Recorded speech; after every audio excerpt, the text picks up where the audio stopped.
সুপ্রিয় দর্শক, আমরা ওনার কাছেই জানতে চাইব ওনার পরিচিতি, তারপরেই আমরা আসবো আমাদের আজকের এই মোটিভেশন। মূলত আমরা যেটা মনে করি যে একটা মোটিভেশনের যে প্রধান স্তম্ভ যেটা, যে কৃতজ্ঞতা শিকার, আমরা ওইটা দিয়েই আজকের আলোচনা আমরা শুরু করতে চাই। আপনি কেমন আছেন এবং কেমন বোধ করছেন? আমাকে যখন কেউ জিজ্ঞাসা করে আপনি কেমন আছেন, তখন আমার একটাই উত্তর থাকে, আনন্দ। This is the greatest motivation you can think of. আমি যদি তোমাকে বলি আমি ভালো আছি, it's a very oft repeated word. আমরা এই কথাটা খুব ব্যবহার করি। তো যে কোনো জিনিস আমরা যদি অনেকবার ব্যবহার করি না, ব্যবহার করতে করতে আস্তে আস্তে ওটা মেকানিক্যাল হয়ে যায়। সুতরাং আমি যদি তোমাকে বলিও আমি ভালো আছি, ওটা মেকানিক্যাল হয়ে যাবে সার্টেন টাইমের পরে। আমি ভালো আছি কি নেই, দ্যাটস নট ইম্পর্টেন্ট, ওটা বলতে হয় বললাম। মোটিভেশনের সব থেকে বড় জিনিস হচ্ছে কী করে আমি আমার চেতনাটাকে যে স্তরে আছি সেই স্তর থেকে একটা কন্টিনিউয়াল প্রসেস অফ আপগ্রেডেশনের দিকে নিয়ে যাব। চেতনাকে যত আমি তুলতে পারবো তত আমার ভেতর থেকেই, আমার ভেতরে যে ঈশ্বর আছেন, আমার ভেতরে যে একটা আত্মারূপে তার যে একটা অবস্থান আছে, আমার ভেতরে যে একটা ঐশী শক্তিরূপে তিনি সর্বদা রয়েছেন এবং তার শক্তিতেই যে আমি সব কিছু করতে পারছি, সেই শক্তিটার একটা বিকাশের যে পথের যে বাধাগুলো আছে সেগুলো সরে যাবে। মোটিভেশন মানে আমি খালি নিজেকে একটু একটু করে হালকা করছি সেই সব জায়গা থেকে, যাতে করে আমার ভেতরের লাইটটা অটোমেটিক্যালি এমিটেড হতে পারে, বিকশিত হতে পারে, চতুর্দিকে ছড়িয়ে যেতে পারে। খুবই সুন্দর, বুঝতে পারলেন আপনার? তো আমি তখন বলি আনন্দ। কেন? আমার স্বভাব হচ্ছে আনন্দ। স্বভাব বলতে আমি কি বলছি? In my intrinsic deep down as a self, ওই যে আত্মার কথা বলছি, ওই যে ঈশ্বরের কথা বলছি, ওই যে আমার ভেতরে একটা মহাশক্তি সর্বদা রয়েছে বিশ্বাস করি আমি, সেই শক্তির যে স্বভাব, তার যে নেচারটা, তার নেচারটা যেমন আগুনের স্বভাবটা কি? হিট। আমি যদি একটা বরফের সামনে বসি, তার স্বভাবটা কি? তার ধর্মটা কি? তার ধর্ম হচ্ছে আমাকে একটা কোল্ড একটা ফিলিং দেবে। ঠিক তেমনি আমার যে অন্তরস্থিত যে শক্তিটা নিয়ে আমি সব কিছু করছি, তার নেচারটা কি? তার নেচার যেটা আনন্দ, সুখ নয়, আনন্দ, ব্লেস। তাই আমরা সবাই আনন্দের পিয়াসী, আমরা সবাই আনন্দ খুঁজছি। জীবনে আমরা এমন কিচ্ছু করি না যার পেছনে আমাদের আনন্দ খোঁজার চেষ্টাটা নেই। ওই জন্য আমাকে যদি তুমি জিজ্ঞাসা করো কেমন আছো, তাহলে আমি তখন বলবো আনন্দ। আনন্দে আছি তাও বলছি না, আনন্দ, আমি বলছি আনন্দ। I'm just expressing an affirmation of gratitude. ওই যে তুমি প্রথমে বললে না, আমরা আজকে শুরুই করব এই কৃতজ্ঞতার স্বীকার দিয়ে। আমি যদি বলি আনন্দ, আমি আমার ভেতরের সেই স্বভাবকে বলছি, দেখো আমি তোমাকে এই রেকগনিশন দিলাম, আমি আমাকে রিমাইন্ড করলাম যে আমি কেবল একটা দেহযুক্ত মানুষ নই, আমার ভেতরে একটা ঐশী শক্তি রয়েছে। সেই শক্তির বলে মানুষ পৃথিবীতে কি না করতে পেরেছে আজ অবধি।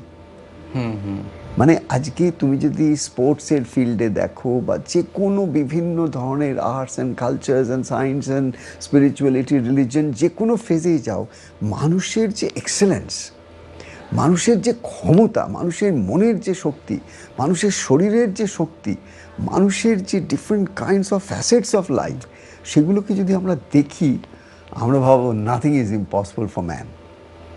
As if God has endowed we humans on this planet. কীভাবে তিনি আমাদেরকে তৈরি করছেন, made in the image of God. ক্রিশ্চিয়ানসরা বলেন that humans are made in the image of God. Very truly এটাই কিন্তু আমাদের সেলফ মোটিভেশনের একটা দারুণ পথ, যে ভগবান আমাদের আলাদা করে একটা কিছু করে দেননি, উনি আমারই মধ্যে ওনারই একটা প্রতিচ্ছবি তৈরি করেছেন, যাতে করে আমরা আস্তে আস্তে করে সেটাকে প্রতিচ্ছবি না রেখে একটা ছবি তৈরি করতে পারি, যে ছবিটা দেখলে তোমার ভালো লাগবে। আমি যখন তোমার কাছে থাকবো তখন তোমার ভেতর থেকে ভালো লাগতে হবে। সেটা আমি জবরদস্তি করবো না তোমাকে, যে তুমি আমাকে ভালোবাসো, তুমি আমাকে অ্যাপ্রিসিয়েট করো, তুমি আমাকে অ্যাপ্রুভ করো, কিন্তু আমার ভেরি প্রেসেন্স এমন হবে যে তোমার ভালো লাগবে।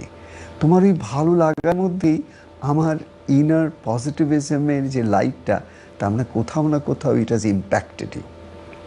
কোথাও না কোথাও into your mind, into your emotions, into your entire life, somewhere I've touched you. And mind you, in the world of corporate life or home life or anywhere you go, ultimately you need to bring yourself to a state wherein people recognize you not because of your business card. মানে তোমার business কার্ডে তুমি কটা PhD করেছো সেটা নয়। আমি বলছি মানুষ হিসেবে তোমাকে, তোমার বডি ল্যাঙ্গুয়েজটা এমন হবে, তোমার চোখের ভাষাটা এমন হবে, তোমার টোটাল বডিটা বলবে how much you love the other person, how much you are grateful that you. আমি যদি বলি I am feeling so grateful that you gave me this opportunity, এরকম একটা সুযোগ করে দিয়েছো, এত মানুষের সঙ্গে এখানে বসে নিভৃতে তোমার সঙ্গে বসে আমরা আলোচনা করব, কত হৃদয়কে আমরা ছোঁয়ার চেষ্টা করব, কত মানুষকে ভালোবাসার চেষ্টা করব। এই ভালোবাসা দিয়েই তো ভগবান আমাদের সৃষ্টি করেছেন। কেন আমরা ভালোবাসার কাঙাল? ভগবানও তো ভালোবাসার কাঙাল, তাহলে ভক্তি ভগবান কেন এসেছে? তাই বলছি যে এই যে কৃতজ্ঞতা বোধের যে শুরুয়াতটা আমি করতে চাইছি ওখানে, যে we should come to ourselves. তা এখানে তাহলে আমরা যদি এই যে, কারণ আমরা মোটিভেশন এটা আসলে একটা বিশাল একটা বিষয়, আমরা জানি যে আমাদের একটু আগে যে আলাপ হচ্ছিল এই মেঘাহেতুর সাথে, যে আমরা ডেইলি লাইফে যে আমরা কিভাবে মোটিভেটেড থাকতে পারি, এটা নয় যে শুধুমাত্র আমি যদি একজন যদি সে স্টুডেন্ট হয়, তার পড়াশোনা, স্কুলে যাওয়া, কলেজে যাওয়া, ইউনিভার্সিটিতে যাওয়া, এটা হচ্ছে তার পেশা। একজন চাকরিজীবী সে যদি চাকরিতে যায়, বা বিজনেসম্যান তার যদি ব্যবসা প্রতিষ্ঠানে যায়, এটা হচ্ছে তার পেশা। কিন্তু এখানে তাকে তো ডিল করতে হবে, তাকে তো ডিটারমাইন থাকতে হবে। তাহলে এই যে জিনিসটা মোটিভেটেড থাকা, আপনি কিভাবে দেখছেন বিষয়টা? দেখো বাবা, সব জিনিসের শুরু কিন্তু আমার আমির অস্তিত্ব থেকে। So the whole thing will now come to me, myself. The motivation also has to come from within, not from outside only. মানে আমি যদি চিরকাল ইউটিউব দেখে দেখে মোটিভেটেড হতে চাই, বা আর কারোরটা শুনতে শুনতে মোটিভেটেড হতে চাই, দ্যাটস এ ওয়ে। অনেক কিছু ইনফরমেশন পাবো, অনেক কিছু শিখতে পারবো তাদের জীবন থেকে, তার জন্য আমাকে ইউটিউব দেখতেই হবে। তাই জন্য আমাকে বিভিন্ন ফেসবুকে বা বিভিন্ন জায়গায় আমাকে খুঁজতে হবে, সোশ্যাল মিডিয়াগুলোতে আমাকে খুঁজতে হবে, আমাকে দেখতে হবে, লাইব্রেরিগুলো ঘাঁটতে হবে, সব ঠিক আছে। কিন্তু ultimate motivation has to come from yourself. একটা বাচ্চা ছেলেকে ততদিনই তোমাকে পই পই করে বলতে হয়, বাবু তুমি একটুখানি বসে পড়াশোনাটা করে নাও, তোমার হোম টাস্কটা করে নাও, ও কিন্তু করবে না। তাহলে ওর কিন্তু মন আছে আর কিছুতে, যেগুলো ওর ইন্টারেস্ট। তোমার ইন্টারেস্ট হচ্ছে যে ও যদি খুব ভালো পড়াশোনা করে, ও যদি আরও বেশি সময় যদি একটু হোম টাস্কে দেয় বা একটু বেশি স্টাডি করে, তাহলে ও কত ভালো রেজাল্ট করবে। ও যদি ভালো রেজাল্ট করে, ওকে আরও বেটার স্কুলে দেবো, আরও বেটার স্কুল থেকে ওকে ভালো ইউনিভার্সিটি যাবে, ভালো পড়বে, বড় হবে, জীবনে একটা কেউ একজন হবে, যেটা আমারও পিতামাতা হিসেবে একটা গর্ব হবে ওকে নিয়ে, সমাজেরও একটা গর্ব হবে। এই টোটাল প্রসেসটার মধ্যে আমি কী দেখছি, আমি বাচ্চাটাকে সেভাবে তৈরি করার চেষ্টা করছি। তাই জন্য দেখবে পিতামাতা সবসময় একটা ছেলে মেয়ে সকলের কাছে কন্টিনিউয়াসলি বলতে থাকে পড় পড় পড় পড় পড়। কিন্তু বাচ্চাগুলো কিন্তু এটা খুব একটা ভালো লাগে না। তার তো ওটা মোটিভেশন নয়, তার তো অন্য পাশ দিকে মন আছে, খেলাধুলায় তার মন খুব স্বাভাবিকভাবে, তার বডির হরমোনসটা তখন ওই খেলাধুলাই তো রয়েছে। তোমার ওই ফেজটা শেষ হয়ে গেছে, তাই তুমি পিতামাতা হয়েছো। তো এখানে ওই বাচ্চাটিকে আমাকে এমন করে মোটিভেট করতে হবে যাতে করে ও ফিল করে, why should I at all study? It's not that তুমি হোমওয়ার্ক করো, আমি বলছি তুমি ওকে এমন করে মোটিভেট করো যাতে করে বোঝে বিদ্যার প্রয়োজনটা কি। বিদ্যার প্রয়োজন বলতে আমি এটা বোঝাচ্ছি, বিদ্যা জিনিসটা কি। এডুকেশন যদি বলি, সেই বিদ্যা জিনিসটা কি। আমাকে তো সেই বাচ্চাটাকে এই নয় যে তুমি ম্যাথসে তোমাকে অনেক ভালো হতে হবে, ফিজিক্সে তোমাকে ভালো করতে হবে, এইটাতে ভালো করতে হবে, ওটাতে ভালো করতে হবে, that's okay, that's also motivation. But সেই মোটিভেশনটার অসুবিধা হচ্ছে ও কিন্তু এর উদ্দেশ্যটা বুঝতে পারছে না। আমি তাই সবার আগে সবাইকে বলছি, আমি আমাদের জীবনে, ব্যক্তিগত জীবনে বলছি, আমাদের প্রত্যেকের সবার আগে আমাদের জীবনের মূল উদ্দেশ্যটা কি সেটাকে বুঝতে হবে। That is wire it all starts.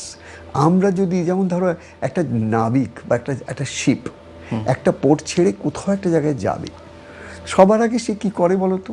সে কিন্তু দুম করে কিন্তু শিপটাকে ছেড়ে দেয় না। সে একটা বিরাট ওর টেবিলে বসে, তার মধ্যে একটা বিরাট ম্যাপ থাকে, তার মধ্যে কম্পাস থাকে, সেই কম্পাসটাকে রেখে সে কিন্তু ওই ম্যাপটাকে রেখে পুরো কোর্স অফ ভয়েজটাকে ঠিক করে আগে। ফুল টিম তারা দেখে নেয়। একটা মিলিটারি কোথাও একটা স্ট্রাইক করতে যাচ্ছে, দুম করে গিয়ে স্ট্রাইক করে দেয়। তারা ফুল টিম নিয়ে বসে দেখে আলোচনা করে নিয়ে স্ট্র্যাটেজিটা হবে, কোথা থেকে কীভাবে যাবে, কোথায় কীভাবে কী করবে, তো সব কিছু করার আগে ওইটাকে করে নেয়। আমাদের জীবনে আমরা হুট করে না এ পথ ও পথ, কখনো সাউথে যাচ্ছি, কখনো নর্থে যাচ্ছি, কখনো ইস্টে, কি বললাম east didn't work so well, আমি দেখি সাউথে যদি কিছু হয়। আমার কি মনে হয় আমরা বোধহয় জীবনের পথে চলছি কম্পাসটাকে সেট না করে। সুতরাং আমি তোমাদের আমি একটা সিম্পল একটা জিনিস দিচ্ছি, আমি মনে করি যেটা আমি নিজে প্র্যাকটিস করি, আমি যা বলবো আমি নিজে যেগুলো প্র্যাকটিস করে পেয়েছি সেগুলোই বলবো। একটা হচ্ছে, we should all before we do anything we should set our intention, goal. এটা কিন্তু একদম লিখে নিতে হবে। Before you do anything set your intention. তুমি কেন করতে চাইছো ওটা? আচ্ছা, তুমি ধরো গাড়িতে এসে দুম করে বসে পড়লে, এর চাবি দিলে, গাড়ি চালালে, বেরিয়ে চলে যাচ্ছ, কোথাও যেতে হবে না, তাহলে কিন্তু তুমি কিন্তু প্রপারলি নিজেকে মোটিভেট করলে না, তোমার ব্রেনটাকে ট্রেনিংয়ে দিলে না। Now gradually the car is a machine. To drive the car 6 মাস, 1 বছর, 2 বছর ড্রাইভ করতে করতে তোমার ব্রেন কিন্তু ওই মেশিনের সঙ্গে মোটামুটি সিঙ্ক করে গেছে। এখন তোমাকে কিন্তু গাড়ি চালাতে হবে না, তোমার সঙ্গে গল্প করতে পারো এবং তুমি গাড়িটাকেও চালাতে পারো। চিন্তা করো, প্রথম দিন কি তুমি পারতে সেটা করতে? সেটা হতো না। তো তুমি over a period of time যখন রিপিট করে গেছো, তখন কিন্তু তোমার ব্রেন ওটা নিয়ে নিয়েছে। এখন তোমাকে অতটা চতুর্দিকে খেয়াল রাখতে রাখতে ভ্যারি অ্যালার্ট এরকম করে চালাতে হয় না। কেয়ার ফ্রি তুমি চালাচ্ছ, কথা বলছো, গল্প করছো, কোথাও কিছু অসুবিধা হচ্ছে না, ঠিক চালিয়ে যাচ্ছ, because your brain has taken ইট। তো আমি কিরকম বলবো যে না, তুমি যেটাই করবে ফার্স্ট ক্রিয়েট এ পজ। তুমি সবার আগে একটু থামো। এক কথায় বলছি, তুমি একটু থামতে শেখো, করতে শিখো না। তুমি থামো, তারপরে করো। থামো বলতে কি বোঝাচ্ছে? থামো বলছি, আমি বলছি গাড়ির স্টিয়ারিং সামনে আমরা বসলাম, আমি সিটে, ঠিক আছে, আমি ড্রাইভ করবো। Set your intention. তুমি কোথায় যেতে চাও? লক্ষ্য স্থির করা। লক্ষ্য স্থির করো। দেখবে এই যে আমরা অ্যানিম্যাল ওয়ার্ল্ডে দেখি না, যে একটা বাঘ যখন দূরে একটা হরিণকে যখন আইডেন্টিফাই করে ওর প্রে হিসেবে, ওকে খেয়াল করতে হবে, কারণ আমাকে ওই বাঘটার কাছ থেকে শিখতে হবে। আমি সবসময় কিন্তু বই পড়ে শিখবো কেন? আমি তো প্রকৃতি থেকে শিখবো। ওরা তোমায় শেখাবে আমি জীবনে কী করে এক্সেল করবো, কী করে আমি মোটিভেটেড হব, কীভাবে আমি চলবো, কী করে আমি সাকসেসফুল হব, ওদের কাছ থেকে শিখবো। কিরকম একটা বাঘ যখন এই প্রেটাকে সেট করলো, ও কিন্তু প্রথমে একটা দৌড় দিয়ে এসে দাঁড়িয়ে পড়লো, দেখে ও দ্যাটস সেট। ওখানে 6টা হরিণ ঘুরছে, তার মধ্যে থেকে একটাকেও সিঙ্গেল আউট করবে। 5টা কিন্তু ওর কাছে ডিফিউজড, যেমন ক্যামেরায় যেমন দেখবে, যখন ক্যামেরা যখন ফোকাস করো তখন বাদ বাকিগুলো কিন্তু একটু ডিফিউজড হয়ে যায়, আর যেটা মেইন ফোকাস করে শার্প হয়ে যায়।